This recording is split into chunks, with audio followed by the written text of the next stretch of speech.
Welcome to hit TV. నేను మీ నిర్మల.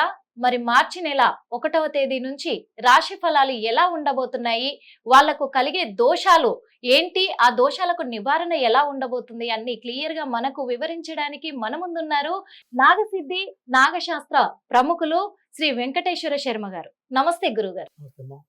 గురుగారు, ఈ మార్చి నెల మాసంలో రాశి ఫలాలు ఎలా ఉండబోతున్నాయని చాలా మంది ఆసక్తికరంగా ఎదురు చూస్తున్నారు. ముఖ్యంగా మీరు చెప్పబోయే సూచనల కోసం, మీరు చెప్పబోయే ఈ రాశి ఫలాల ఫలితాల గురించి చాలా మంది ఎదురు చూస్తున్నారు. గురువు గారు, ఎలా ఉండబోతున్నాయంట?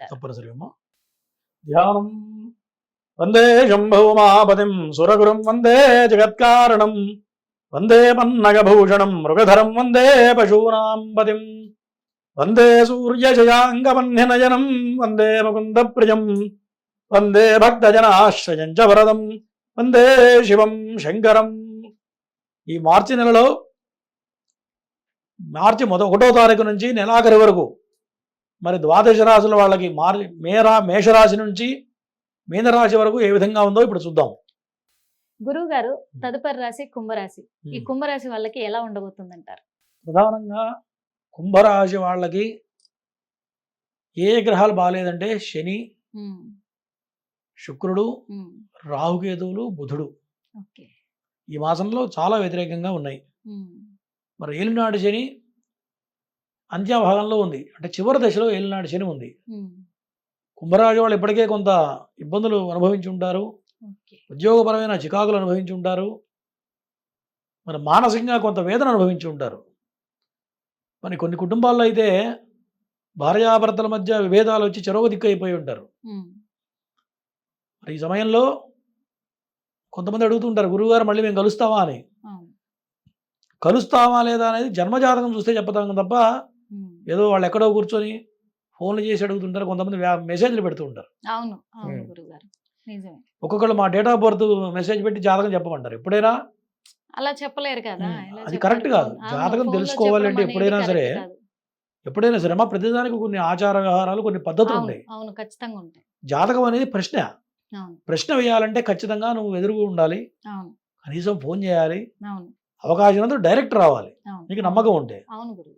అట్లా కాకుండా కింద ఏదో టెక్స్ట్ చేసి ఆ డేట్ ఆఫ్ బర్త్ ఇది, నా రాశిది నాకు జరుగుతుంది పంపించండి, నాకు ఫోన్ లోనే చెప్పండి, నేను కాల్ చేస్తాను ఇలాంటి ఆ మాట కూడా చెప్పదు.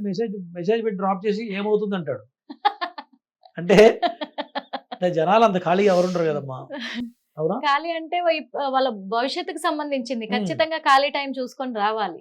సమయం బాగుంటున్న వాడే బిజీగా ఉంటే మరి మాలాంటి వాళ్ళు ఎంత బిజీగా ఉంటాం? చాలా బిజీగా. ఇప్పుడు అనేది కరెక్ట్ కాదు. ప్రశ్న జ్యోతిష్యం అనేది ఒక డాక్టర్ దగ్గరికి వెళ్తే ఎట్లా ఎదురు కూర్చొని మనం ట్రీట్మెంట్ ఎట్లా తీసుకుంటాం, జ్యోతిష్యం అనేది ఇంకా ముఖ్యమైనటువంటి. భవిష్యత్తుకు ఎటువంటిదంటే జ్యోతిష్యుడితో ఇంటరాక్షన్ అవసరం. ఇంటరాక్షన్ ఎప్పుడైతే ఉందో ఇంకా ఎక్కువ విషయాలు చెప్పగలుగుతారు. అట్లా కాకుండా ఏదో ఫోన్లో చెప్పడం అంటే అంతంత మాత్రమే ఉంటుంది.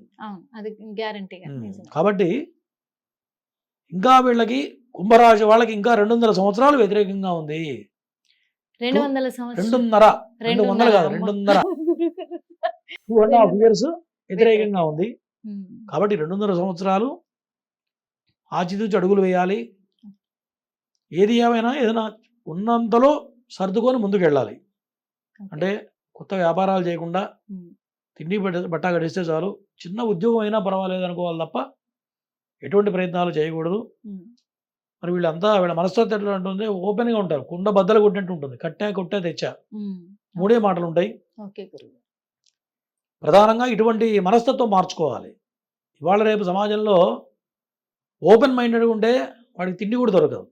అవునా? సమయం బాగుంటున్నప్పుడు ఇంకా జాగ్రత్తగా ఉండాలి, అటువంటి నిర్ణయాలు తీసుకోకూడదు. మరి ఈ మాసం మొత్తం కూడా ఆరోగ్యపరంగా జాగ్రత్తగా ఉండాలి. మరి వీళ్ళకి కూడా అనారోగ్య సూచనలు బలంగా సూచిస్తూ ఉన్నాయి. మరి ఏ స్థానంలో 6 గ్రహాలు కూటమి వల్ల ఖచ్చితంగా ఏదో రకమైన అనారోగ్యం మాత్రం గట్టిగా సంభవించే అవకాశాలు కనపడుతున్నాయి. తర్వాత తండ్రికి కొంత అనారోగ్య సూచన కనపడుతూ ఉంది ప్రధానంగా ఈ యొక్క కుంభరాశి వాళ్ళకి. తర్వాత అన్నదమ్ములతో అంత వ్యతిరేకంగా అనుకూలంగా ఉంటుంది, కొంత ధనం సంప్రాప్తం అవుతుంది. ఇప్పటికే నష్టపోయిన వాళ్ళకి కొంత ఏదో రకంగా ధనం సమకూరుతూ ఉంటుంది. ఇన్నాళ్ళు వీళ్ళు అనుభవించిన బాధ అంటే మొత్తం పోదు కానీ కొద్దిగా కొద్ది బ్రీత్ గట్టి గాలి పీల్చుకుంటాం కదా, గాలి బ్రీత్ తీసుకుంటూ ఉంటారు ఈ 2 ఆ. సంవత్సరాలు. ఆ. మరి ఎంత సంపాదించినా మరి రియల్ ఎస్టేట్ రంగంలో కొంతమంది ఉంటారు కుంభరాశి వాళ్ళు. ఉమ్, వాళ్ళ పరిస్థితి ఎట్లా ఉంటుందంటే రియల్ ఎస్టేట్ రంగంలో ఉమ్, ఒక చోట 4 కోట్లు పెట్టారనుకోండి, ఆ 4 కోట్లు స్ట్రక్ అయిపోతాయి. కట్టాల్సిన వాళ్ళు ఇంకో చోట 2 కోట్లు తెచ్చి ఇక్కడ ఇన్వెస్ట్ కడతారు. ఉమ్, ఈ 4 కోట్లు మాత్రం రావు. ఈ 2 కోట్లు ఇచ్చిన వాడికి ఒక 2 నెలలు ఇస్తామని మాట ఇస్తారు. ఈ 2 కోట్లు పేమెంట్ చేయలేరు, వడ్డీ కట్టలేరు, ఈ ఆస్తి అమ్మలేరు. ఆస్తి ఎవడు కొండు. కొనడు. అప్పుడు పరిస్థితి ఏంది? 4 లక్షలు ఇంకో 2 లక్షలు అప్పు అవుతుంది. ఖచ్చితంగా ఇట్లా దీనివల్ల ఏమవుతుంది? ప్రెషర్ పెరుగుతుంది. ప్రెజర్ పెరుగుతుంది.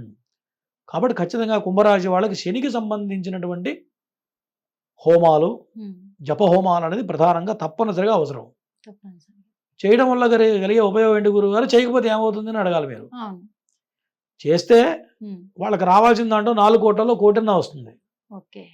అప్పుడు ఏమవుతుంది? వడ్డీ ఈ డబ్బులు తెచ్చిన డబ్బులు కట్టడానికి అవకాశం కనపడుతుంది. ఉమ్, చేయలేదనుకోండి, ఈ 2 కోట్లు అక్కడ ఇరుక్కుంటాయి, వడ్డీ కట్టలేడు, ఆస్తి అమ్మలేడు, ఇంకో 2 కోట్లు. మానసికమైన వేదన, ఉమ్, తలెత్తుకోలేని పరిస్థితులు అంతే.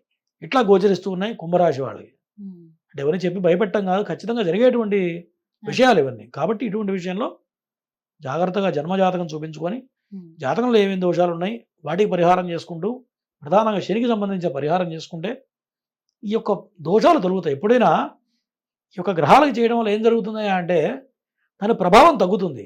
ఓకే గురువు. అంటే 100కు 100% అద్భుతం జరుగుతుంది, నీ డబ్బులు మొత్తం వచ్చేస్తేనే ఎవడు చెప్పడు. చెప్పు. ఈ యొక్క చేయడం వల్ల దాని ప్రభావం తక్కువ అవడం వల్ల కొంత ప్రెషర్ తగ్గుతుంది. ఉమ్, ఏదో రకంగా నువ్వు పడుతున్న స్ట్రగుల్లోంచి బయటపడే అవకాశాలు దొరుకుతాయి. ఒక మార్గం దొరుకుతుంది. ఆ మార్గం ఇచ్చేవాడే భగవంతుడు. Hmm. అట్లా కాకుండా 100కు 100% నేను తీసేసాను అనుకోండి, నేనే దేవుడిని అవుతా. ఇంకా దేవుడు ఎక్కడ ఖచ్చితంగా. ఉంది? ఇంకా దేవుడు ఏముంది ఇంకా? అవును. కాబట్టి ఇట్లా ఎప్పుడైనా అన్వయించుకోవాలి తప్ప ఉమ్, ఒకటేసారి అట్లా ఎప్పుడు కూడా అన్వయించుకోకూడదు కుంభరాశి వాళ్ళు. ఓకే. మరి గురువు గారు, ఈ కుంభరాశి వాళ్ళకి వాళ్ళ అదృష్ట సంఖ్య, అదృష్ట రంగు ఎలా ఉండబోతుంది? మరి వీళ్ళకు ఎలాంటి నివారణ చేస్తే బాగుంటుంది? నివారణ ఎలా ఉండబోతుంది?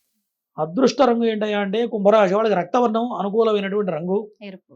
ఆ ఉమ్, అనుకూలమైన సంఖ్య ఉమ్, 2వ నెంబర్ అనుకూలమైన సంఖ్య. ఓకే. ప్రధానంగా చేయవలసిన వాళ్ళు శనీశ్వర నియమాలు పాటించడం, ఉమ్, ప్రతి శనివారం నాన్ వెజిటేరియన్ తినకుండా ఉండడం, ఓకే. నీలవర్ణం నలుపు రంగు దుస్తులు ఉమ్, ధరించకుండా కొంత దూరంగా ఉండడం, నలుపు రంగు చెప్పులు కానీ ఓకే. నలుపు రంగు వస్త్రాలు కానీ తినకుండా ఉండాలి. ఉమ్, ప్రతినిత్యం కూడా తల మీద స్నానం చేయాలి. మగవాళ్ళు మాత్రం తల మీద స్నానం చేయాలి.